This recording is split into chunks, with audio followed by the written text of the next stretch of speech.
Okay, today I'm going to talk about section 7.5, partial fractions. This is a new integration method that works with rational expressions. So our first example here, if we saw this thing in past classes, previous to learning partial fractions, our only way of solving this is if we did a u sub. So if you let u equal the denominator, if you had a form of the derivative on the top, which you do not here. So if I, just to make the point, if I let u equal the denominator here, I would end up with 2x minus 3. There's no way to get that to cancel. Okay, so partial fractions use a method called decomposing the fraction. So before we get to the integration, we're actually going to do some kind of new algebra. And the one thing I'll tell you about this today is when you first see it, it generates a lot of algebra. It looks very complicated, but once you sort of get the hang of it, this is relatively easy. But it's not going to look like that probably today. Okay, so basically what it means to decompose a fraction is if we look at the denominator and we factor this.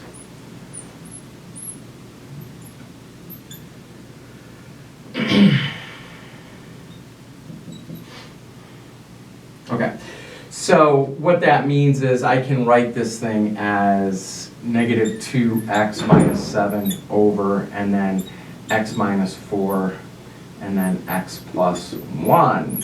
All right, now the idea of decomposing the fraction is we're actually going to try to break that apart as if we added two fractions and got this with that common denominator. So we're sort of reversing that process we learned in Algebra 2 when we were trying to add two rational terms and we would get a common denominator. We're going to sort of reverse that process here. So a lot of what you're going to see is based on stuff we did in Algebra 2. So we're going to treat this as two separate fractions with two factors, x minus 4, x plus 1. And what we're going to do is we're going to suppose that's true. And what we want to do is we want to find a and b so that this is actually equal. Okay? So what we do here is we basically then from this go through that process that we learned in Algebra 2 of getting the common denominator. So here these are distinct factors, so the common denominator would have to be x minus 4 times the quantity x plus 1. So that's going to be my common denominator for both. I'm going to try to do this so I don't run out of room. This takes up a lot of room, it's a lot of algebra. Okay, plus, and the same thing here, x minus 4, x plus 1. Okay, so what do I have to multiply x by 4 to get x minus 4, x plus 1? And that, of course, is x plus 1. So this is going to be a, x plus 1. All right, and then here, same thing. What do I have to multiply this by? Well, that's going to be the quantity x minus 4. Okay, and that's equal to this.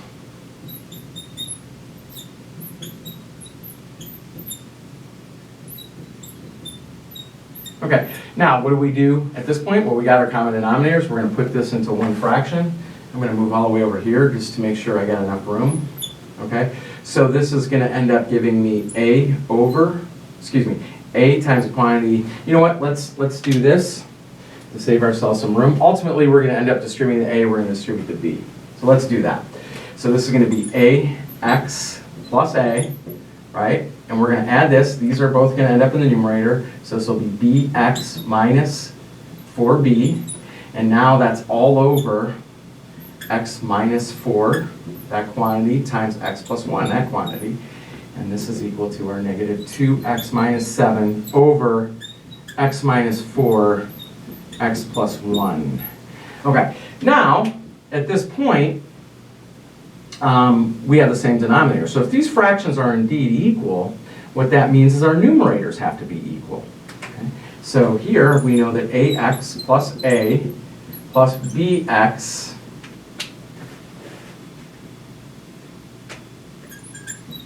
minus 4b has to equal negative 2x minus 7. Now, if you look at this, it looks like there's a lot of unknowns, but if you think about it, this has to be organized in such a way that what I realize is a and b are constants. So I'm going to combine these, right? Just like they're like terms. So what do? We add the coefficients. So this is going to be a plus b, all right, x. And then here, these are just going to be the constants, so we'll combine that. This is going to be a minus 4b.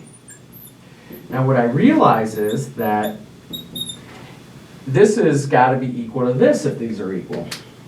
I'll do some colors here.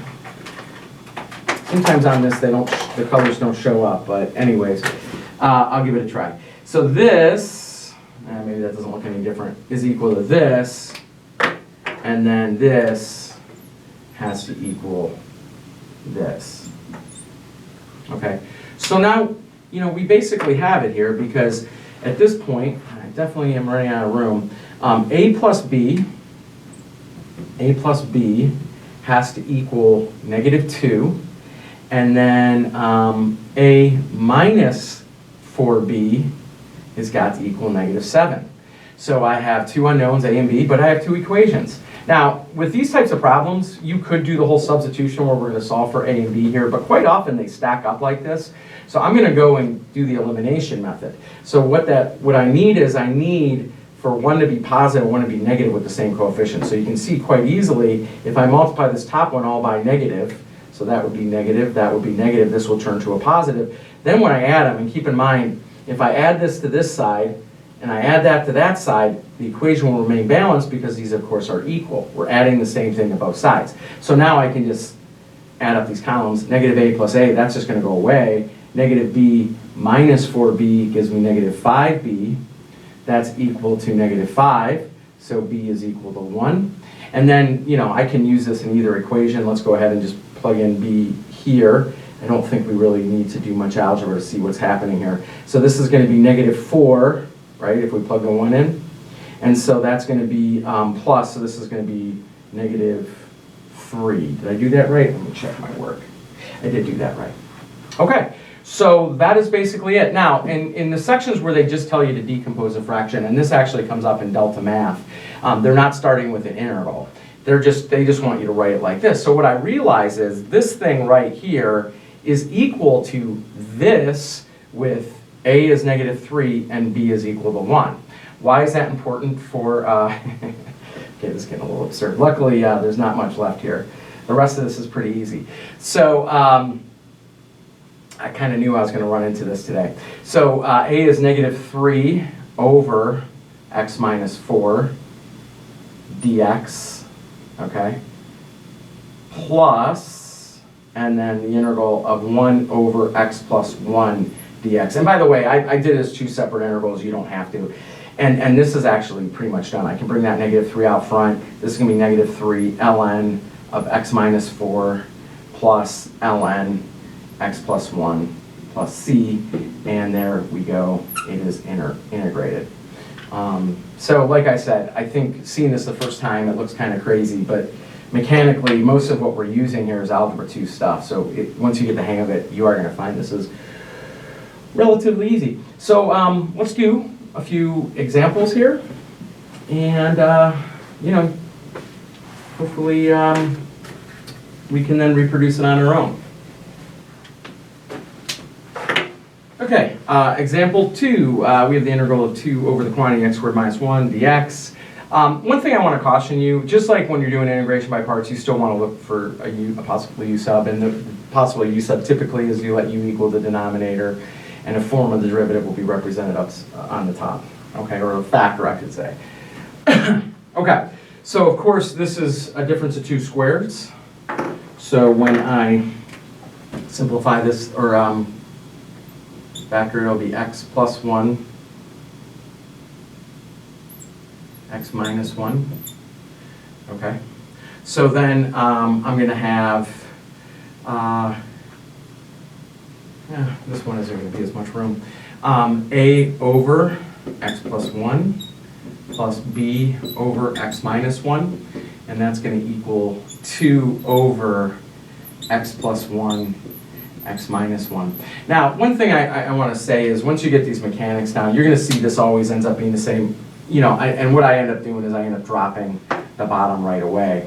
I know the common denominator has to be this thing over here of x plus 1, x minus 1. So really, I'm just going to play this game and work with the numerator. So I'm going to say, okay, what do I have to multiply x plus 1 to get this thing? It's going to be x minus 1. So the numerator here, before I can combine these fractions, would be a over x minus 1 plus, And then over here, same thing. What do I multiply x minus 1 to get these two quantities here, so it has to be x plus 1. And I will tell you, this is pretty common that it's just, you multiply those by the other things, and then that's going to be equal to 2. All right? So if you want to just work on the numerator from here on out, that's perfectly fine, because that's what's going to ultimately matter. If you aren't comfortable with that yet and want to see the whole process like I did in the first example, then you do what you need to do. Okay, so this is going to be ax minus a plus bx plus b, and that's equal to. Now, the thing we want to realize here is as I combine this, so this will be a plus b, parentheses, x, plus, and then negative a plus b, okay? This is equal to, well, there's no x here, so this, of course, I'm going to call 0x plus 2. And I'm going to do the same thing I did in the last example. A plus b, right, so a plus b has to equal 0, and negative a plus b has to equal 2. And the great thing about this is actually all ready for the elimination method. I don't even have to multiply anything here. I'm just going to add up those columns. Remember, if I'm adding this to this side and adding that to that side, they do remain balanced because of the equals here. So this gives us 0, this gives us 2b. That's equal to 2. And so we get b is equal to 1. Now to get a, we're just going to plug b in here. Well, obviously then a has to be negative 1. I think I use obviously too much. Okay, anyways, so now we're ready to go. What that means is I can rewrite this fraction decomposed as negative 1 over x plus 1 plus, and then 1 over x minus 1 dx. Now here I did two separate, or one interval, the other one I did two separate intervals. It makes absolutely no difference at all. At this point I get negative ln, absolute value of x plus 1 plus, and then ln x minus 1 plus c. Oh, by the way, one thing I do want to mention, because of log properties, if you remember the log properties, when we have subtraction or addition, you can combine those. So it's possible you look at a multiple choice. Now, I'm perfectly fine with this answer, but it's possible you look at a multiple choice, and instead of this, they have this. So this would be this minus that, so that'd be x minus 1 over x plus 1, and then plus c. So just something to look out for. These are equivalent. All right, let's keep going. I'm going to do 2 more examples here. Okay, third example, really this one's going to be very similar. Something, and you might be saying, you know what, I get it already, I get the process, because the process doesn't change much as long as our factors are linear, which is all we're going to see this year, by the way. But something happens at the end that tends to cause people difficulty, because they kind of get in this routine that I want to address here. Okay, so let's have at it. Factor the denominator here. So this is going to be 3x, x, and let's see. So if I make that negative and that positive, 1, 1, that works, right? Yes, we get the positive 1, okay, yes. Okay, so now a over 3x plus 1 plus b over x minus 1 equals, and then 3 minus x over 3x squared minus 2x minus 1. So we're going to play, oh, no, I don't want it like that. 3x plus 1, x minus 1. So I'm going to play the same game I played in the other two. It becomes quite repetitive. What do I multiply this by to get that? I got to multiply the numerator, so I have to count the denominator. So that'll be a, x minus 1, plus, and the same thing here, b, 3x plus 1, and that's equal to 3 minus x. All right, so let's go through it. So this will be ax minus a plus 3bx plus b equals 3 minus x. This marker is failing me. I don't have another green one, so we'll just have to pick up with the yellow. All right, so a plus 3bx plus negative a plus b is equal to, let's write this like this, so this will be negative 1x plus 3. And now we have our system of equations. So this is going to be a plus 3b is equal to negative 1, negative a plus b, and we already see we're lucking out again with this one because it's all ready for elimination. Just add up our columns here. 4b is equal to 2, so that means that b is equal to 1/2. And then, which one's going to be better? Well, we'll use this one right here. Let's use this one right here. So b equals 1/2. Let's plug that in here. So we have negative a plus 1/2, so that'll be equal 3 minus 1/2. So that is 5/2. So a is equal to, so that's negative 5/2, right? Yes, okay. So let's go ahead and rewrite this. So the decomposition of the fraction is the same as what we've been seeing up till now. So this will be, so negative 5/2. Let's go ahead and just, if you don't mind, I'm just going to bring that out front. So negative 5/2, 1 over 3x plus 1 dx, okay? And then plus, and then the b is 1/2. Once again, I'm just going to bring that out front. Anything in the numerator can just be brought out front. I think that's pretty easy to see here. And then 1 over x minus 1 dx. Okay, these things get a little ugly to look at. All right, here's the deal. This one, no issue. Plus 1/2 ln absolute value of x minus 1. I'll put the plus c here. Here's where people make a mistake. They've gotten the routine of, oh, it's the ln of the denominator. It's the ln of the denominator. They just keep going on. Here's the thing. It's the ln of the denominator with all the ones we've had so far, because if I take the derivative of what's inside here, because of course if I was going to take the derivative, I would have to do chain rule. So the derivative of what's inside here is 1. So as long as your leading coefficient of your x is 1, we don't have that problem. It's just you know, the ln of whatever's in the denominator. Here, if I approach it this way, so this is what I'm writing is going to be wrong. So this is the absolute value of 3x plus 1. This is not correct, and the reason why is if I take the derivative of this, I generate a 3, and that's not going to give me negative 5/2. So what I have to do is I have to counteract this, and I don't think like a full-on u sub is really necessary, but what I do have to do is I have to multiply by the reciprocal by that number that it's going to generate. So I'm going to multiply both sides by 1/3. Excuse me, both sides. I'm just going to multiply that by 1/3. Now when I take the derivative, that 3 comes out, it's going to cancel, bring me back to the negative 5/2. Now you can leave it like this, no problem. I'm just going to go ahead and simplify this here. So this is going to be negative 5/6 ln, and then 3x plus 1 plus 1/2 ln of x minus 1 plus c. And there you go. Okay, I got one more example for you, which actually is not a decomposition of the fraction or a partial fraction problem, but it might look like it on the face. So I just wanted to contrast that, and you will see these in the problem sets. So I just want to make you aware of this. Okay, our fourth and final example here is made to contrast the problems we've been doing. So a lot of times people see this and right away they start doing partial fractions. Let me point out that you only are going to do the whole partial fractions when the degree is lower on top, so degree 1, or no, just if it's lower. So if there was just a constant or a degree, you know, it's a linear term. However, here we have the higher degree on top. If you ever have the higher degree on top, or even matching degrees, what we're going to do is we're going to divide. So if you remember, you know, back in, I think it was in 7.1, we saw this with one. This is basically the same thing, except this one is going to be a little bit more involved. So we're going to do the division process.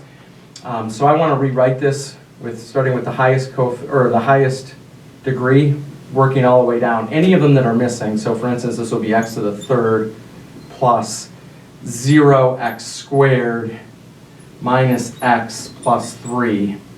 So all of the degrees have to be there from the top degree down. And then x squared plus x minus 2. And now we're going to do, you know, whatever algorithm you use to do this. I'm going to use the CPM box method. So this will be x squared plus x minus 2. Okay. And then in here I'm going to put x to the third. And then we play the diagonal game. So x squared, what do I multiply to get x to the third? That's going to be x. So then this is going to be x squared. and then that's going to be negative 2x. Okay, so now what I need is I need the diagonals to add to give me what is ever up here. So notice I have x squared plus what is going to give me 0x squared, so that has to be negative x squared. What do I multiply x squared to get negative x squared? That's negative 1. This must be the ugliest looking video from your perspective. Okay, so let's keep that separate. Okay, so yeah, and now we just do the same thing again. Negative 1, so that's negative x. That's positive 2. Now this plus this, so this is 3 parts of the diagonal. This plus this has to give us negative x, so that means that this is going to be 2x. Now as soon as this degree is under, that means we are onto our remainder term. So for here, I'm just going to complete my diagonal. And so I have one more diagonal here. This plus that has to be 3, so that's going to be 1. So now when I rewrite this, this is going to be x minus 1 plus, and then remember, it's the 2x plus 1 over our denominator, x squared plus x minus 2. Okay, so let's go ahead and move this over here. So no partial fractions here. So this is going to be x minus 1 plus 2x plus 1 over x squared plus x minus 2 dx. And this looks bad, but the reality is I don't have to do partial fractions. I have seen problems where then you have to do partial fractions, which is quite nasty, but here a u sub is going to work. Notice if I take the derivative of the denominator, this is going to give me 2x plus 1, which is what I get up there. And I'll go ahead and show you the u sub. This we don't need to worry about. This will just be 1/2 x squared minus x plus, and then let's do the u sub for just this part. So we're going to let u equal x squared plus x minus 2. So our du is equal to 2x plus 1 dx. So that's a perfect match. So this is 1 over u du. Okay, so 1/2 x squared minus x plus ln absolute value of u plus c, and then go ahead and sub back 1/2 x squared minus x plus ln absolute value of x squared plus x minus 2 plus c. Oof, very squeaky.